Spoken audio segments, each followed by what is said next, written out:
Professor's wonderful presentation. Thank you. And you talking about several ways that you suggest that we can learn a foreign language. And one thing you mentioned is like use flashcard, do lots of drills.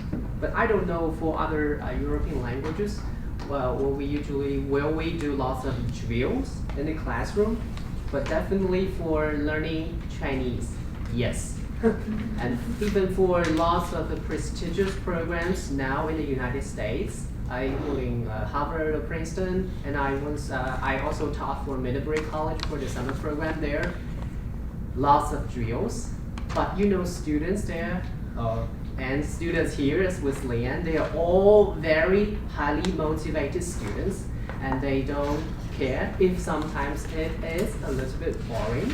They're like sponge sitting there staring at teachers. No matter how much you eat, they're always waiting, and they're always waiting there to learn no matter how much you give. So they don't care if sometimes it is a little bit boring, but even if it is for some other common liberal arts colleges, sometimes you have to integrate it more. So this is where my presentation is standing on.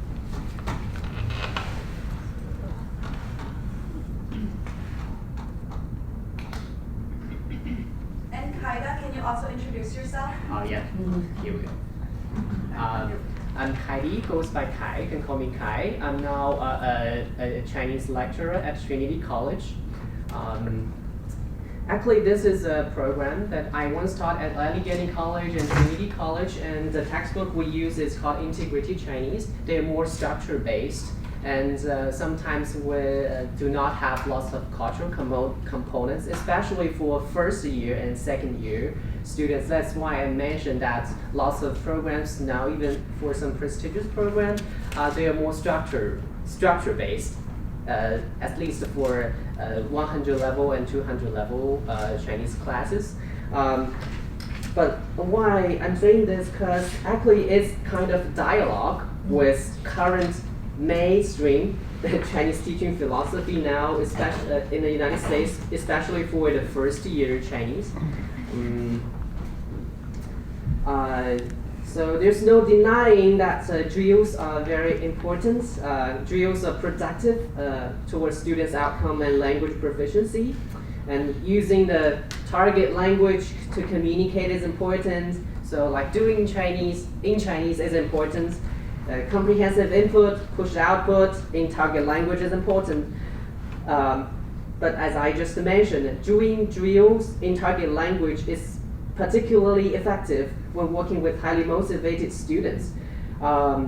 So in some common liberal arts college like Allegheny or sometimes Trinity College, we have to put more efforts in engaging students. Of course, I'm not denying that the aforementioned well-established teaching philosophy. They're very useful, they're very effective, they're very productive. But we have to, as I mentioned, use more time to engage these students. And secondly, even for beginning level Chinese students, learners,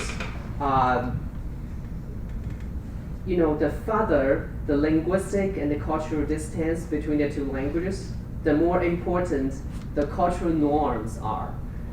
So for American students, when they're learning European languages, the basic cultural setting is very similar, like the ways of greeting when you're saying, how are you?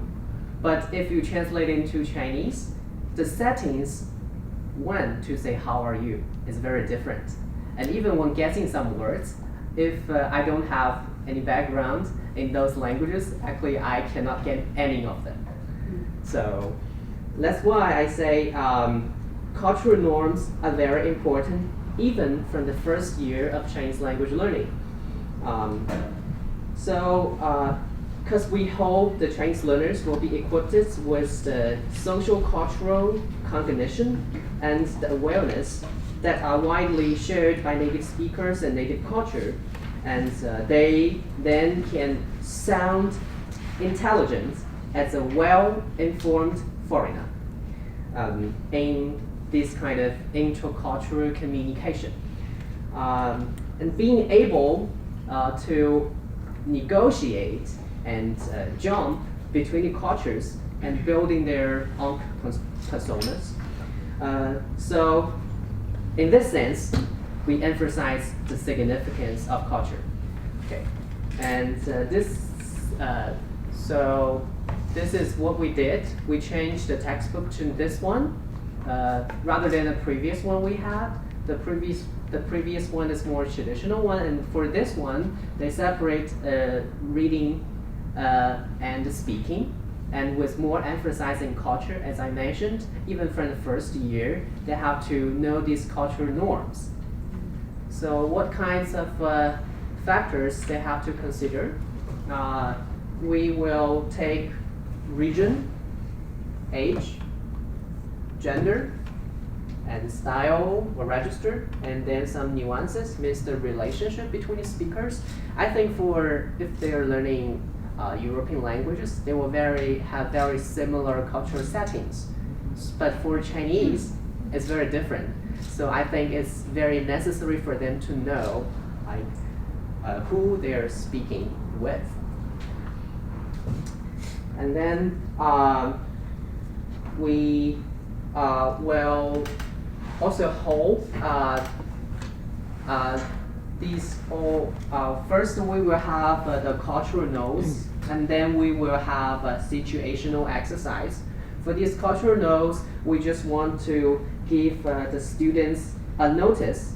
So cultural notes actually is the notice to arouse students' interest and to increase the memory retention ratio. And then after that, situational exercise will be performed right after the notice. So creating the authentic scenarios for students to rehearsal and perform the cultural notes in real life. Of course, together with the grammar structures they have learned in that lesson. So these situational exercise, we hope it could be authentic, that could be useful, and that they will really encounter in their real life. And we also hope it could be feasible, because if you need to prepare too much tools or prose, and that will be not feasible in a classroom. So here comes lots of examples. How to address the first name, and when to address the first name. And there are some cultural notes that we are revamping our current curriculum. Like when we are saying 你好, I think in English, you will say how are you doing even with your parents or very intimate friends. But if you say that in Chinese to your parents, probably they will say, don't be my son anymore. Because when you're saying that, you're creating distance. We won't say how we're doing with our parents. So when you're saying, hi mom, 你好, it sounds like you are creating the distance with your mom. So this cultural setting, cultural norms is very different. So now, if you do not integrate this kind of cultural norms in beginning level Chinese, you can see that even in some prestigious program for third year, fourth year students, when they're writing script, they will even write, mom, how are you doing? Or mom, 你好. So that's very weird. And you won't say that to some intimates, like your very close friend. If you say 你好, it sounds that you're not close. So don't say 你好. Okay, 3 minutes left. Okay, I should go faster. And it could be the same when you're saying thank you. If you say thank you, 谢谢 too much, it's like, it's very insincere and hypocritical. It's widely shared, especially by people in the northern part of China. So if you say 谢谢 too much, they will say 谢什么谢. It means that anything that you find worth thanking me, no, don't say thank you anymore. So if you say 谢谢 too much with intimates, it's not proper. And then they will be creating the situational exercise, like different kinds of roles. If they are close friends, again, you can see if they are close friends, then if you see is not appropriate. And also, as I just mentioned, we will incorporate these regional factors. So for taxi, there were different ways to say that. We will say 出租车 in mainland China, we will say 计程车 in Taiwan, and we will say 的士. Of course, it's pronounced in Cantonese, but actually they share the same characters. So it will be pronounced in C in Cantonese, but actually they're the same. All of the native speakers will be able to recognize all these characters. So actually, they are regional variations of the same word taxi.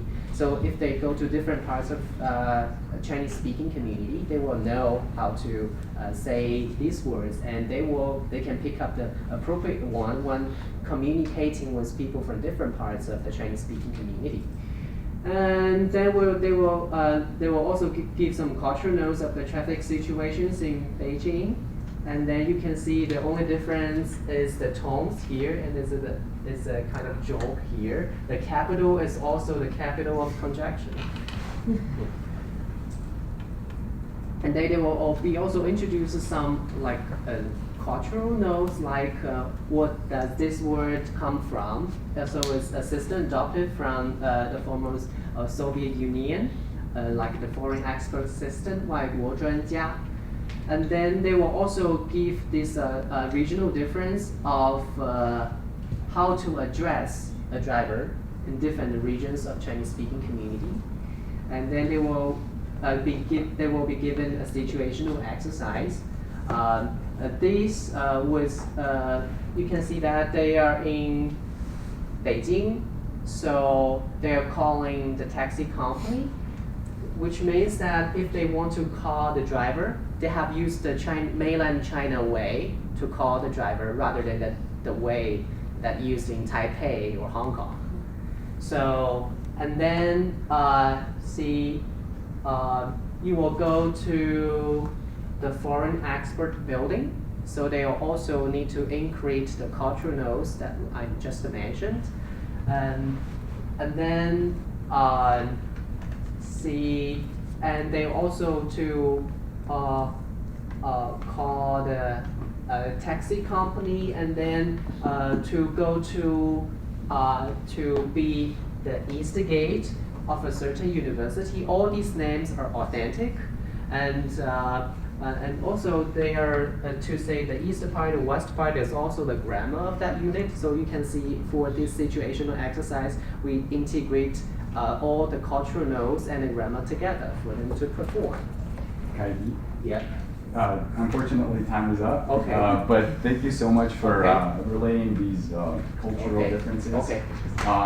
I'm sure they're going to be useful in the people's endeavor in learning Chinese when somebody's going to want to learn Chinese, but also in other languages. Thank you. Yeah, okay.